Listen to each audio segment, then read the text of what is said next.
Atlas was built by veterans, myself included, but there were many others, using the opportunities they could to speak to power and say there's a problem here and things need to get changed.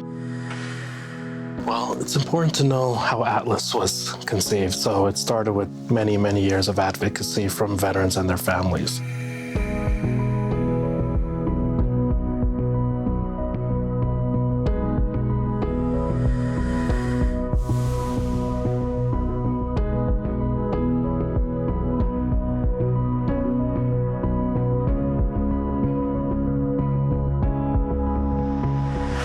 The way that I describe Atlas is that we fill gaps. So we fill gaps in the research space. What is in the space that veterans and veteran families want to know about, what's important to them. The other thing that we do is develop resources for veterans and families. And as you can tell, that's something that's pretty near and dear to my heart. I think veterans and families deserve to be educated. They deserve to be supported to be advocates for themselves in their treatment and their recovery journey. I love the fact that we also provide those resources for them.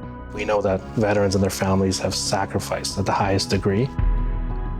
So how can we ensure that the products and the research and the work that we do supports that? How do we ensure that we have their back for everything that they've done to have our backs?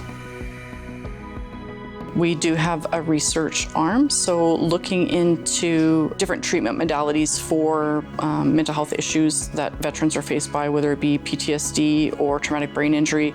We're looking at emerging novel therapeutic areas, so we're leveraging the Brain Imaging Center to be able to better understand what does PTSD look like in the brain, what does maybe moral distress, moral injury look like in the brain, how can we address and tackle the differences between them. We also do training for service providers so that they're better equipped and have some knowledge on how to engage with the community.